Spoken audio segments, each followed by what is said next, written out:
I didn't expect silence to feel so loud or loneliness to feel this good. That morning in Porto, as the first rays of sun crept over the Atlantic, I stood barefoot on an empty beach, stunned by how untouched it looked. The tide rolled in slowly, whispering across the wet sand like it knew secrets I hadn't heard in years. For the first time in a long time, I didn't want to be anywhere else but there, alone, sun-warmed, lost in the kind of quiet that heals you from the inside out. I was 29, and I had come to Portugal to feel something. I didn't know what exactly. I just knew that everything back home, the job, the routines, the noise, had begun to feel like a loop I couldn't break. I wasn't burned out, not exactly, but I was starting to forget what it felt like to be present. Not waiting for a message or a deadline or someone else's need. Just breathing, existing. And that's what the beach in Porto gave me, at least, for a while. I got there just after sunrise, wandering down from the cliffs where my tiny rental sat half-hidden among bright tiled houses. The sand was cool at first, damp under my feet, and the ocean glistened under a sky that still looked sleepy. There were no kids screaming, no umbrellas, no joggers, no vendors. Just me. And I liked it that way.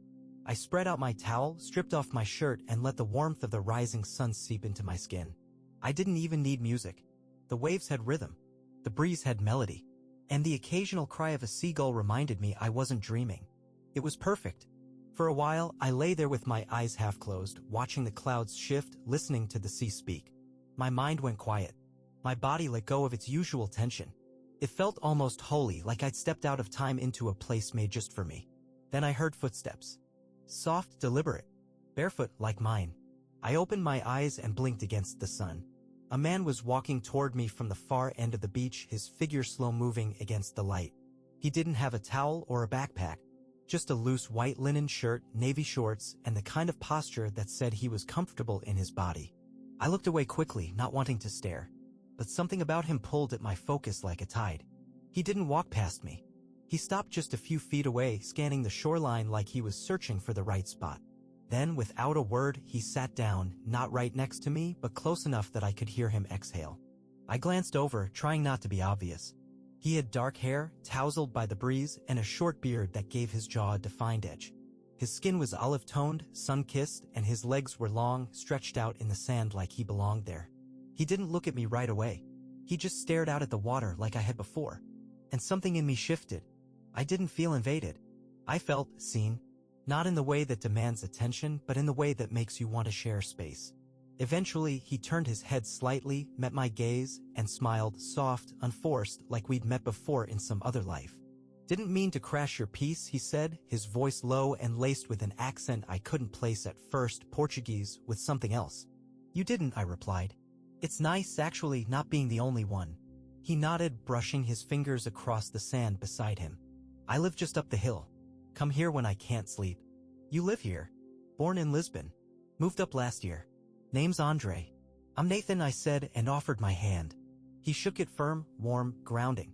Nathan, he repeated, like he was tasting it. Then we both just sat there, letting the sea fill the silence again. But now something had changed.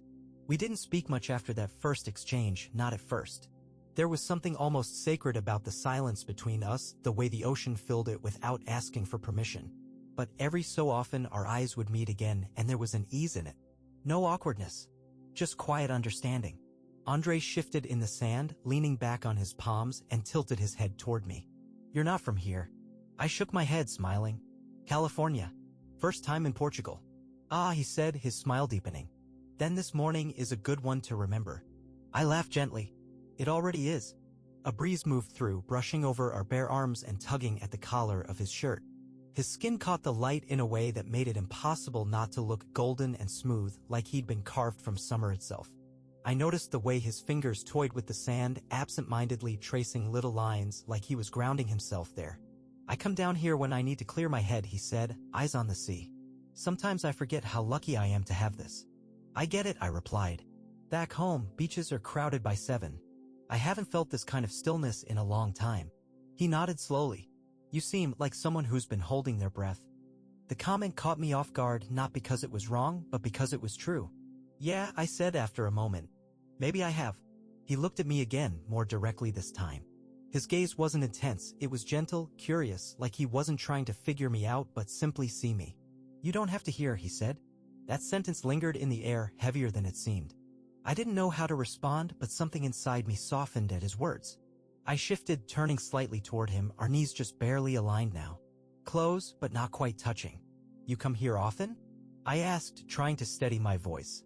Only when I need to feel real again, he said. We shared a quiet smile, and in that moment, it felt like the distance between us wasn't just closing, it was melting. The sun climbed higher, casting light over our faces, making the world around us feel brighter. And when his knee finally brushed mine, light, accidental, or maybe not, I didn't move away. He didn't either. The sun had crept higher, but the beach still held onto that magic stillness, like time had slowed just for us. There was no one around, no sound beyond the soft hush of waves brushing the shore and the occasional call of a gull overhead. It was just me and Andre, our towels close, our knees now lightly touching, and neither of us pretending not to notice. He leaned back again, face turned toward the sky, and I let myself watch him for a few seconds. There was something unguarded about the way he existed, the way he breathed, the way he smiled at the air like it belonged to him. He looked like he belonged to this place. And something about that made me want to be closer. I should probably head back soon, I said, not meaning it. Andre glanced at me, a smirk forming. Should you? I grinned. No, not even a little. He let out a soft laugh and sat up straighter, his eyes locking with mine in a way that made my stomach twist, not from nerves but from need. It wasn't intense or overwhelming. It was inviting. Like he was holding out a hand even if he hadn't moved. I'm glad you're here, he said softly. This beach, it's better when someone understands it. You mean someone like you? No, he said, shaking his head gently. Someone like you. It wasn't a line. There was no performance in his words. It was real, simple, and disarming in the way only truth can be. My heart was beating faster now.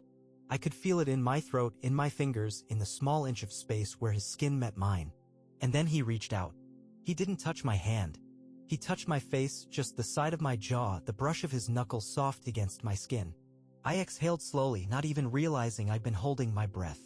May I? He asked, his thumb tracing gently over my cheek. I nodded, unable to speak. Andre leaned in, slowly, like he was giving me time to change my mind. But I didn't want to. I wanted him closer. When our lips met, it was like the wind stopped.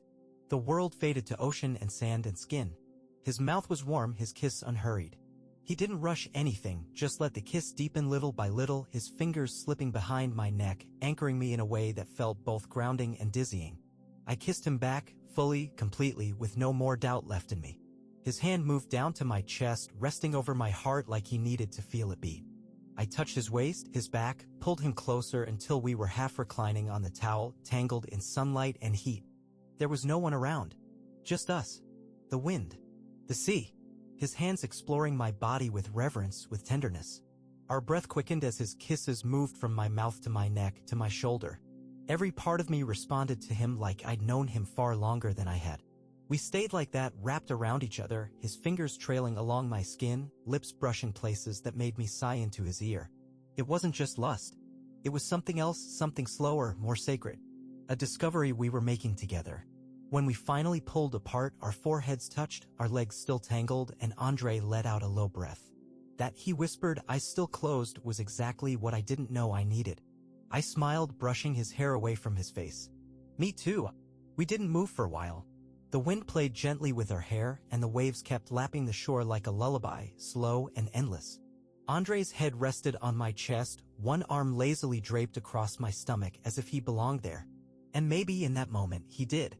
I'd had moments of connection before, short, flaring things that vanished the moment they were over. But this lingered. It didn't feel like a spark that would burn out. It felt like something that had been waiting to happen. Are you always this, open with strangers? I asked, not teasing, just curious. He smiled into my skin. You don't feel like a stranger.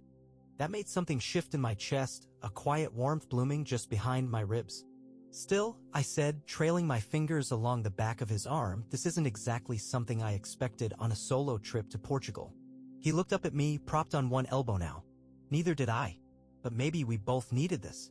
Something spontaneous, I offered. He shook his head slowly. Something honest. That word sat between us like sunlight. Honest. Yes, that was it. Nothing about this felt rehearsed or hollow. From the first glance to that first kiss, it had all felt impossibly real. We talked more after that quietly, like we were afraid to disturb the stillness around us. He told me about his life in Lisbon before moving to Porto, about the little art gallery he helped run with a friend. I told him about my design work, about how I'd come here to breathe, to forget the tight grip of schedules and screens. Maybe we met because we were both supposed to take a pause, he said softly. From what? From pretending we're fine. I nodded. I didn't even need to say it out loud, he already knew. And somehow in knowing it, he made me feel a little less alone in that struggle. Eventually, we both sat up, brushing sand off our bodies, the sun warming our skin more directly now. His shoulder pressed against mine, and neither of us pulled away. Do you want to swim? He asked suddenly, nodding toward the water. I looked at the waves, then back at him. Are you trying to see me half naked? He grinned. I already have. But yes. I laughed, standing and stretching. You go first. He stripped his shirt off, tossing it to the towel, and jogged toward the surf like it was his second home. I followed, and the second the water hit my legs, cool and crisp, I let out a sharp breath and ran in fully. We splashed and laughed like kids, diving under the surface, emerging breathless and grinning. At one point he came up behind me, wrapped his arms around my waist, and pressed a kiss to my shoulder. I leaned into him, heart full, smile wide.